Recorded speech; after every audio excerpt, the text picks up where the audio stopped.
Se titula La desaparición de las urnas. Es de mi autoría y lo publicó José de la Colina en el semanario cultural del extinto periódico Novedades, en otro mundo. Tengo la costumbre de despertarme despacio, muy despacito.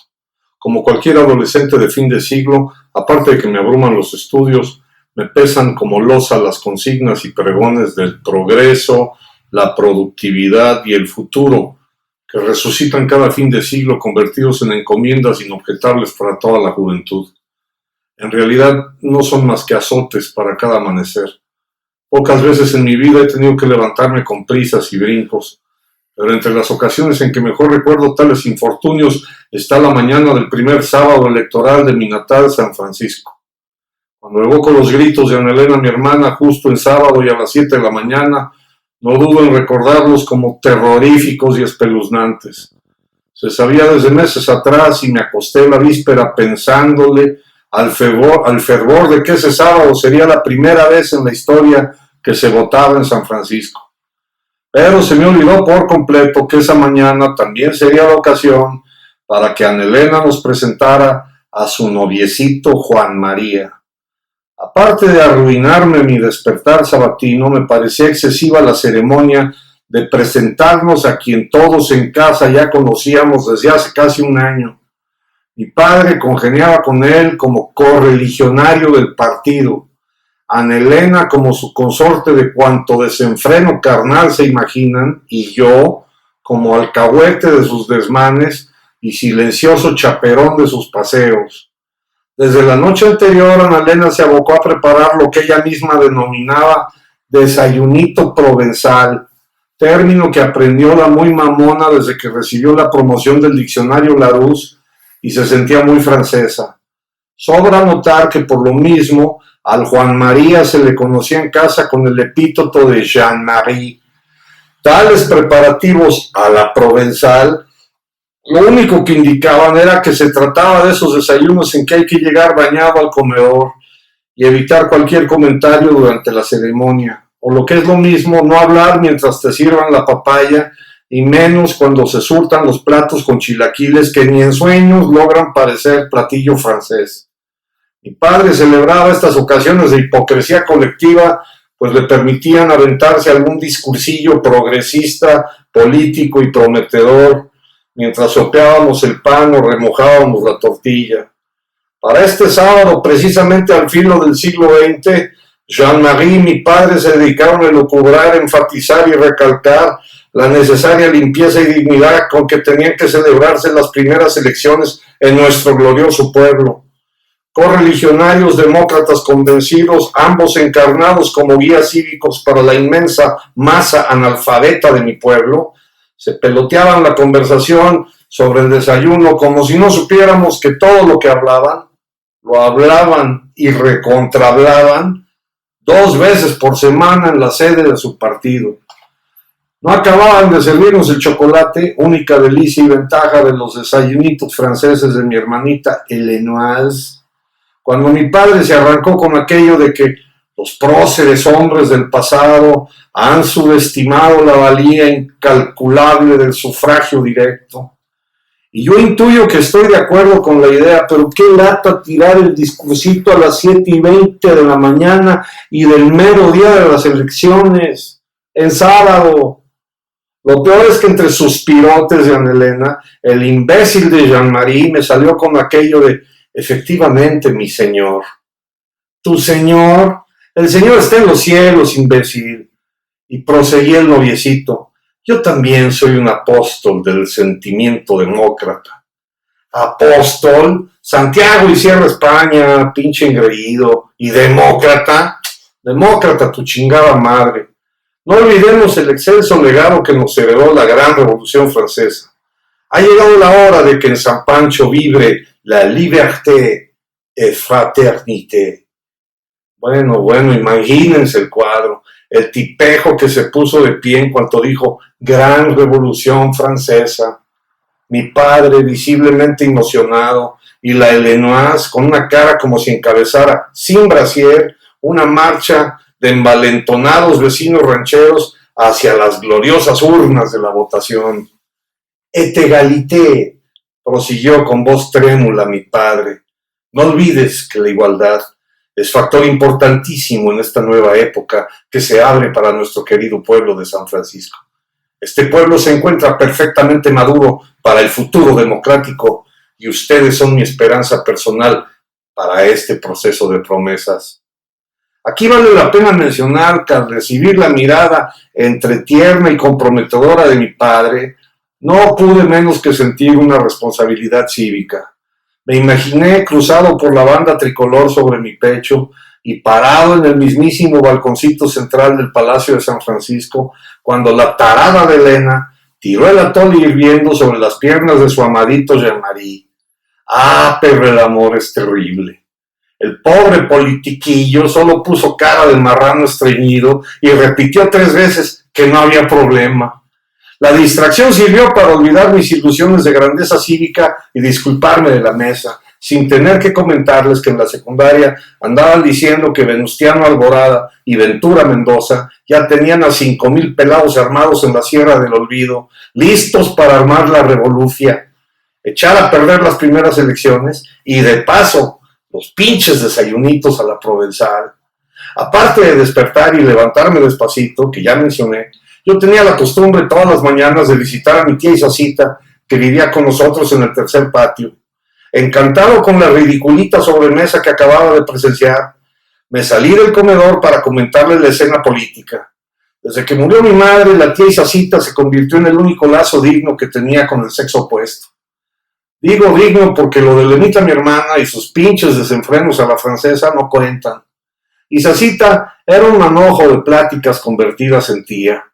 Me intrigaban todas sus palabras, sus juicios, aseveraciones y todos sus comentarios críticos, pero por enredados. Más que nada me intrigaba su nombre. ¿Se llamaría Isaca? O a lo mejor se llamaba Isaac y por error del escribano público le pusieron Isaca. Peor aún, quizá era en realidad Isaac, algún tío perdido de mi padre que por causa de alguna actividad malévola, un homicidio, se había tenido que vestir de mujer y refugiarse en el tercer patio de la casa de un sobrino para evadir la justicia. La verdad no tengo derecho para andar inventando y elucubrando el pasado de la pobre viejecita, pero aparte de divertido, me entretenía. Aunque nunca salía del tercer patio, por primera vez desde que vivía con nosotros, la tía Isacita me dio el clásico "días muy buenos, Carlitos", acostada en su camota de latón. Usualmente sus saludos, siempre enrevesados como todo lo que hablaba, los daba ya levantada y regando plantas. Me sorprendió verla por primera vez en cama y al parecer enferma. Por mis estudios no había podido visitarla en 3 días, mismos que llevaba en cama con fiebre, según me contó, y sin rasurarse los pelos de la cara, cosa que saltaba a la vista sin que tuviera que decirlo. La bruta de Lenoise tampoco la había atendido por andar aturdida con el desayuno de su Robespierre. Así que para completar mi mañanita, me encontré con doña Isacita arropada hasta el cogote, con chalequito tejido sobre los hombros, boinita entre las canas y una respetable, considerable, intrigante y en ese momento envidiable barbita crecida sobre los cachetes. Por un rápido segundo volví a mis inquisiciones de siempre. Si tiene barbas, pues de veras ha de ser mi tío. Pero al verle los ojitos llorosos, me preocupé. ¿Qué tienes, tía Isacita? Nunca te había visto acostada, le dije con voz de infante, que finjo con naturalidad. Describirlo bien no puedo, contestó la intrigante Isaca, pero resquemor siento en el pecho, y una angustia en todo el cuerpo, y en los dedos, ansiedad. En la frente, sudor inexplicable, como pequeño manantial de mis terrores.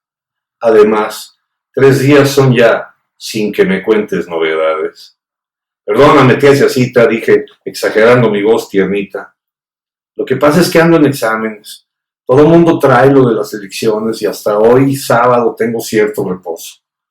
Con cierto brillo en los ojos, Isacita se incorporó entre sus almohadas y bajando la voz como si estuviese a punto de confesarme el mítico crimen que le inventé, me dijo: de eso, precisamente, hablar contigo, querida, que vayas a conseguir al padre Felipito Rubalcaba. Necesito y úrgeme. Venga, quiero a San Francisco, antes de que el día pase nos. Aquí conviene abrir un pequeño paréntesis y dejar constancia de mis emociones. La barbita crecida, los síntomas de lo que bien podría considerarse una cruda, clásica resaca etílica y puramente masculina, y la voz ronca, carraspeante de la tía Isacita, me dejaron frío. En ese momento estaba convencido de que se trataba de veras de un lejano tío de mi padre que violaba monjas y que había matado a algún gendarme, quizá en Guanajuato, que luego logró huir de la justicia y que se refugió en casa de su sobrinito para esconderse, embriagarse a placer y esperar la muerte, en un tercer patio como presidio personal. Además, todo San Pancho sabía que el cura Felipito, párroco de la ranchería La Asunción, era conocido como Salvadorcito de los condenados. Le decían Salvadorcito porque solo medía 1,46 m de estatura, lo que le permitía dar sus pláticas de primera comunión a los niños de San Pancho al tú por tú, cara a cara. Cierro este paréntesis de emociones con asentar que en ese momento sentí la casi certeza de que Isacita estaba a punto de confesarse con el pequeño Salvadorcito de la región que pudiera expiar sus misteriosas culpas, cuando de pronto me volvieron a aturdir sus enrevesadas palabras. Te digo que urgencia es y que vayas quiero. San Francisco urge la presencia del padre Felipito Rubalcaba hoy mismo, protector único y verdadero de las elecciones es él, y estar aquí hoy tiene. Por él corre, responsabilidad asume, y deja de hablar con esa vocecita que pareces maricón. Salí corriendo del tercer patio y con el mismo vuelo pensando, ¿maricón yo? ¿Y qué pasaría si se descubre que te vistes de mujer, pinche viejo cabrón? En el corredor del primer patio mi padre mantenía su emoción electorera. Al detenerme me recalcó lo de, este día es día grande para la juventud, es el pórtico de la esperanza, del futuro, y de ti, Carlitos. ¿Qué digo Carlitos? Carlos. Lo dejé ahí parado con sus mayúsculas en medio de sus signos de admiración y resoplando un chiflido parecido a una marcha bélica mientras le grité a Elenita que me iba a casa de Montúfar por unos apuntes. En la calle de los Héroes me encontré con Jovito, el cochero de los Medina, que iba para la ranchería La Asunción. Este buen hombre me evitó la caminata y me permitió llegar justo cuando el enano Felipito terminaba la misa de 11 y a la usanza gringa despedía a los rancheros en la puerta del templo. Eso de la usanza gringa lo aprendí de mi tío Roberto, que vivió 6 años en San Francisco, California, asistiendo cada domingo a un templo protestante sin enterarse de las diferencias de credo. Y que murió, el pobrecito, sin ver realizado su sueño de hermanar San Francisco con su natal San Pancho. Sintiendo el arcángel bíblico, me acerqué al enano Felipito y le dije en tono de Isacita, Padre, hoy día de elecciones es en San Pancho, y mi tía dice, urge presencia suya. Solo usted, reverendo, salvar puede la situación, y a ella, como todos, salvarla. Seas benedecido al aproximarte a ese templeo. El cirio pascual alumbrará nuestras horas, y entiendo vuestra plegaria. Aquí tengo que aclarar que Felipito Rubalcaba, como buen cura de rancho, quizá para sentirse obispo de Roma, exageraba las vocales y casi todas las L's. Llevárame, hijo mío, dirigidme y veremos lo que este humilde pastor puede hacer por su rebaño. La mera verdad me daba pena entrar a San Pancho acompañado de Felipito Rubalcaba. padre y lo que quieran, pero nunca me gustó su costumbre de andar siempre vestido con casulla de disque lujo, que le tapaba los diminutos pies, y esa manía de tomar de la mano a quien caminaba con él. Agréguenle el sombrerito negro, la sotana con la cinta morada que se le asomaba como cola, y un bastón que en cualquier otro mortal parecería mediano, pero que con él parecía hasta bandera. Afortunadamente solo nos vieron pasar 2 viejecitas a las puertas del mercado y todo el recorrido sirvió para convencerme de 3 conclusiones. Juré nunca más hablar con mi voz de tiernito, nunca más ir en busca de Felipito Rubalcaba y jamás volver a tomarle la mano a un hombre en la vía pública. La tercera conclusión es obvia, cuanti más si se trata de un enano. Lo de la voz de tiernito también. Pero quizá valga la pena adelantar porque ella nunca quisiera pasar a buscar a Felipito. Apenas hincamos el camino de regreso, me salió con una primera de sus micro reflexiones profundas. Nomine nuda tenemos, hijito, los secretos de esta vida están en los nombres. Podrías llamarte Yolanda, pero te llamas Pedero, Pietra, Yolanda, su chingada madre, y Pedro, peor aún, Pedero, como dice. Yo siempre he sido y soy y seré Carlos. Así es, hijito querido. Los nombres son la clave, son ley. Ley implacable que nos orige y nos dirige.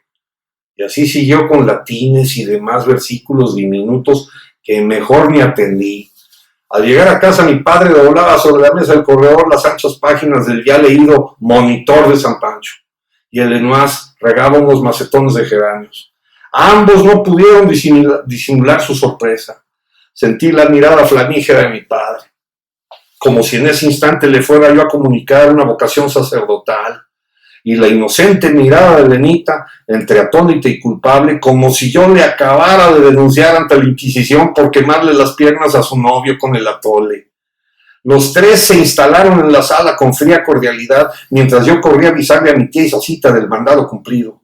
Me hubiera refugiado en mi habitación, quizá rescatando el sueño que traía pendiente de no haberme pedido Isacita algo verdaderamente insólito. Al levantarme, ayúdame. Verlo quiero y decirle necesito mi sincera petición. Era la primera vez que la mítica tía se animaba a salir del tercer patio y convivir con alguien en la sala.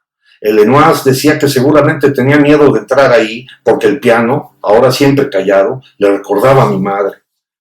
Lo confieso, para mis adentros se me cubre la tétrica posibilidad de que en esa misma sala el tal Isaac había cometido su crimen y que no volvió a entrar ahí desde que decidió disque cambiarse de sexo. Para alimento de mis fantasías, Isacita tuvo a bien enseñar sus velludísimos muslos al levantarse de la cama y al atravesar el patio, echó un carraspeo de charro cantor, rematado con gargajo directo a una planta que le quedaba a 3 metros de distancia, con lo que me dejó más que mudo, estupefacto y convencido de mis ensoñaciones adolescentes. La escena de la sala la inició mi tía Isacita con otro días muy buenos, padre Felipe. Un consabido beso de mano que yo interpreté de total hipocresía y un largo suspiro antes de aclarar su petición. Sencilla y simple es la razón por la que traerlo mandé. Digan lo que digan, aunque bendecir las urnas de esta elección es deber y necesario de parte de usted. Y al decirlo, le lanzó una mirada centellante a mi señor padre. Este se levantó bruscamente, acomodando un tejido de gancho de los que dejó mi mamá sobre los sillones, y casi a gritos le contestó: «No seas imbécil, Isaca. Con todo el respeto que me merece Felipito, las elecciones son ya un asunto estrictamente cívico, y la iglesia debe quedarse al margen». Sentí que la sala se convertía en el recinto resolutivo de todas mis dudas y preocupaciones. Con los gritos afloraría la verdadera identidad de mi tía Isacita. Isaac, el asesino travestido. Lenoir, como siempre, lloraría y confirmaría mis sospechas de su muy limitada inteligencia. En ese mismo instante se tendría que salir de mi casa y de mi vida el padre Felipito Rubalcaba. Sin embargo, la diminuta figura ensotanada nos volvió a dejar fríos. Ausentarme me han pedido ya muchas personas, maladecirme muchas otras, pero limitárame nadie. Y lo dijo con esa melodiosa vocecita de 1,46 de estatura, exagerando las vocales con falsa italianía y latinajos impostados, pero el nadie le salió ronco y contundente. Bajó la voz solo para recalcar su dicho y prosiguió: viviré en la ranachería. Es como retiro espiritual constantemente. Allá me quieren y respetan feligreses de silencio, pero también me permite pensar mejor en la deuda espiritual de esta villa, hermana de San Pancho. Ciudad, gritó mi padre, y en tono de concertación agregó: tampoco es para que se levanten voces ni enojos. Lo que menos necesita la ciudad de San Pancho es que usted alebreste a todos los fieles de su ranchería y que por alebrestado se les ocurra unirse a la bola con Ventura Mendoza y Venustiano Alborada, como si estuvieran los tiempos para alzamientos.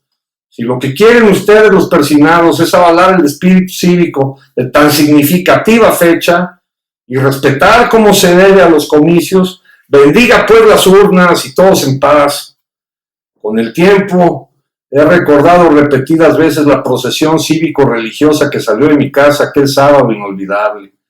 Isacita en burro, Felipito en casulla, bártulos de Semana Santa y báculo que parecía su pararrayos.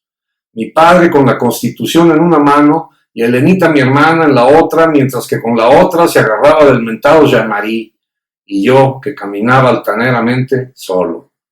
En las 7 calles que separaban a mi casa del Palacio Municipal aparecieron 3 claves fundamentales para resolución de mis tontas fantasías de adolescente.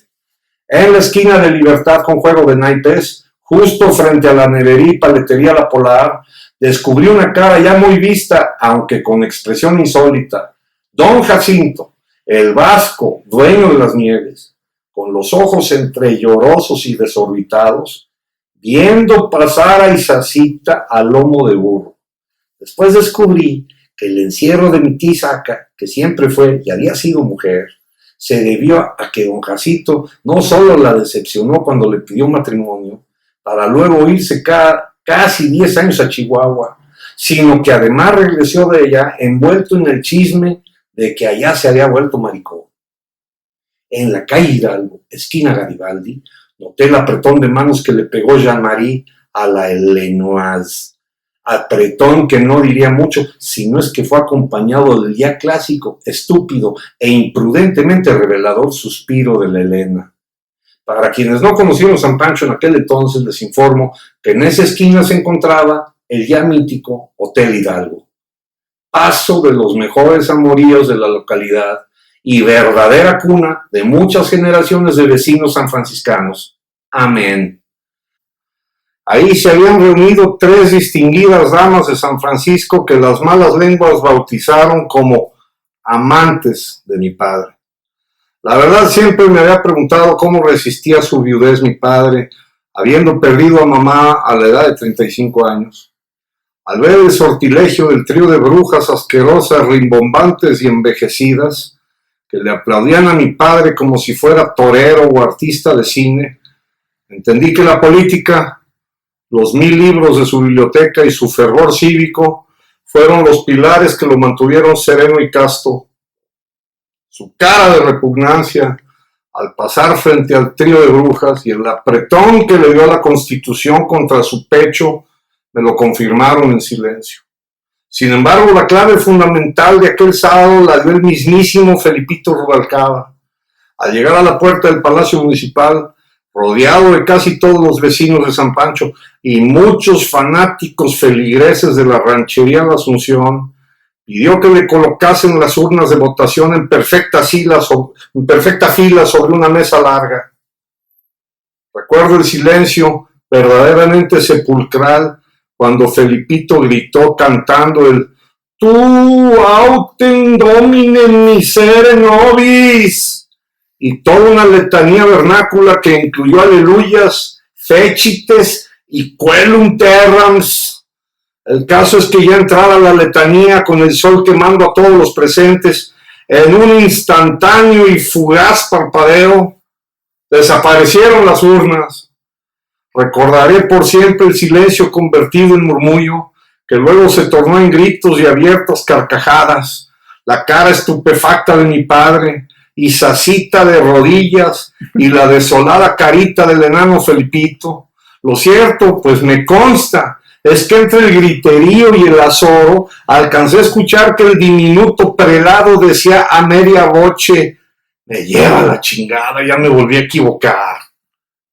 Años después, ya muerto Felipito, que luego de su milagrito se refugió en la Asunción con voto de silencio autoimpuesto, un secretario del obispo se encontró las urnas en una caballeriza de los llanos y según su explicación lo sucedido aquel sábado se debía quizá a un error en las sílabas con las que entonó su letanía el pingüino, error que provocó el insólito fervor del cual ahora goza el mal llamado Santo Niño de la Asunción, el místico despertar de mi tía Isacita, siempre mujer, y una turba frenética que no solo anuló las únicas posibles elecciones de mi pueblo, sino que apuntaló el triunfo revolucionario de nuestros actuales próceres, Venustiano Alborada y Ventura Mendoza.